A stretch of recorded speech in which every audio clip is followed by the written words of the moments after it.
Amnesty International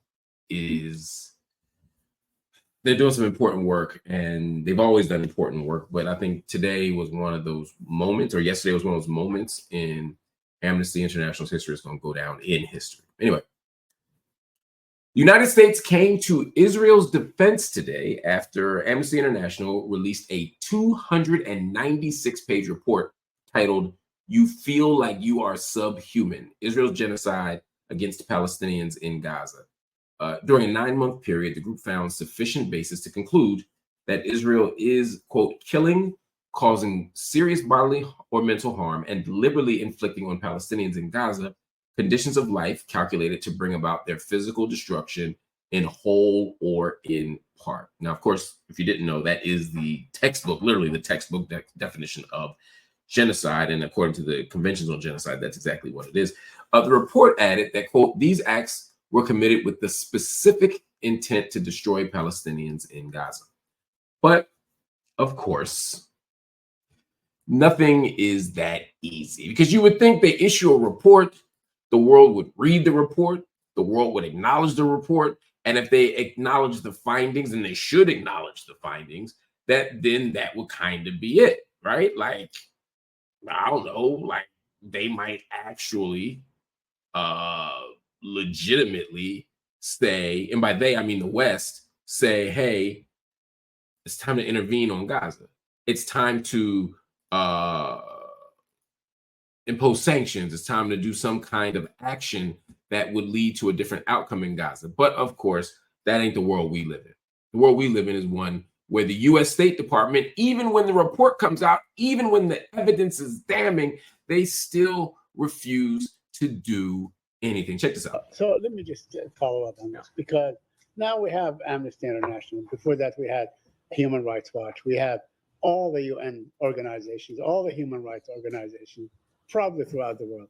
B'Tselem, the Israeli human rights organization, every other organization, saying that Israel is committing genocide. And it depends. I mean, it says, I know that genocide depends a great deal on intent.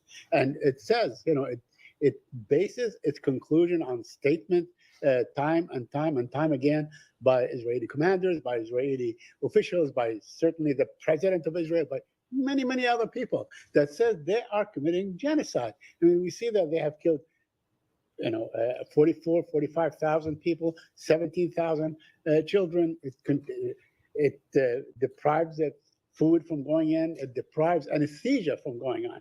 CNN reported yesterday that Israel disallowed anesthesia from going into Gaza.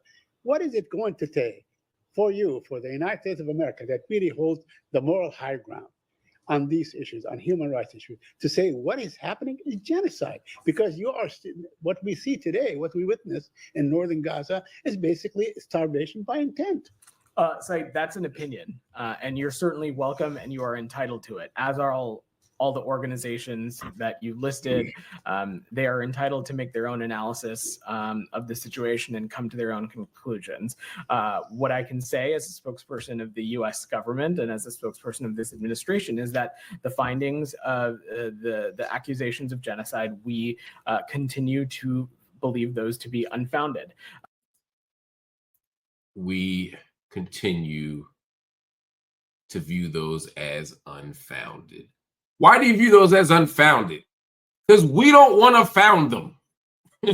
we don't want them founded. We don't want them known. We don't want anything to do with a finding that would make Israel culpable. That's basically what happened. There's no legitimate reason. There's no informed reason. There's no principled reason to say that. And what you'll see is people hanging on that question of intent, because it's the most nebulous thing. Because under international law, in order for a conflict to be considered genocide, there has to be evidence of specific criminal acts. Boom, right? We see that. But also, quote, intent to destroy in whole or part a national, ethnical, racist, or religious group as such. In other words, it's not enough to just go out and kill a bunch of people. It has to be an intent to do so. The kind of is it the men's right? That's the criminal mind, but a kind of criminal intent is what we're asking for. And so the U.S. is saying, "Oh, Israel doesn't intend to do this." We're 14 months in. And your tactics are still causing the death of people. Your strategy is causing the death of people, large numbers of innocent people, large numbers of civilians, large numbers of unarmed people, large numbers of children. You're blocking humanitarian aid. I could go on down the list. We know all the stuff. And yet 14 months later, they're saying, well, it's unfounded. They're not saying they're even true at this point. They're not saying it's not happening. They're saying it's not happening, right? Or it's not happening, right? Like we can't say one way or the other. We can't say it didn't happen, but we can't say it did. And so we're just going to say it's unfounded forever, which is so fascinating because the United States was so quick to slap the genocide label on Russia after maybe like 2 or 3 weeks into the invasion of Ukraine.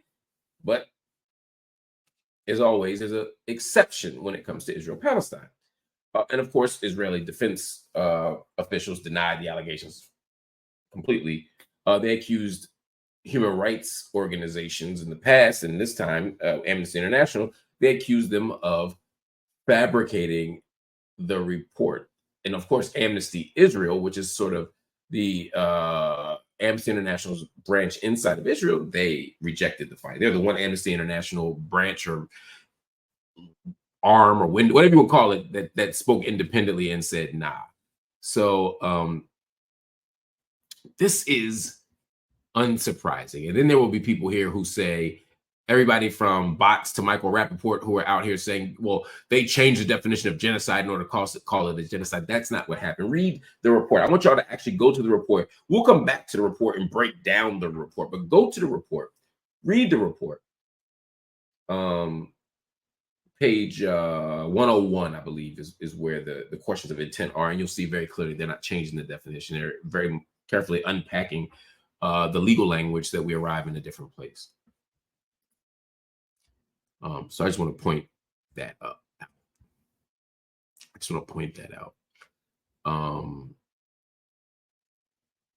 It's frustrating. It's unsurprising, though. I'm still grateful that the report came out, but I'm managing my expectation, and I'm encouraging all of you to manage your expectations when it comes to what the report is going to do.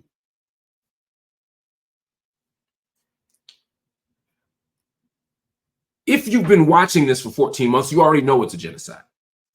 If you've listened to the other human rights organizations, like Human Rights Watch, for example, you know it's a genocide. If you have eyeballs, you know it's a genocide. And so this will give you language, and this will give you data, this will give you evidence, but it ain't swaying hearts and minds because it's already clearly one. And if you have ignored all of the data and all that language and all the anecdotes and all the stories and all the news reports and all the bodies, then I'm not sure that this is going to do anything different for you. If you don't think it's genocide before today, you probably won't think it's genocide afterward, because that means you already don't trust human rights organizations. You already don't listen to data. The evidence is already there. This is not a lack of evidence. It's a lack of political will. It's a lack of compassion. It's a lack of political clarity. It's a lack of principle. So look, I'm glad we have the data. I'm glad we have the evidence. I'm glad we have the report, and we can add it to the list of reports. But let's be clear. Don't let these people off the hook. When I say these people, I'm talking about the Biden administration. I'm talking about the Biden-Harris administration.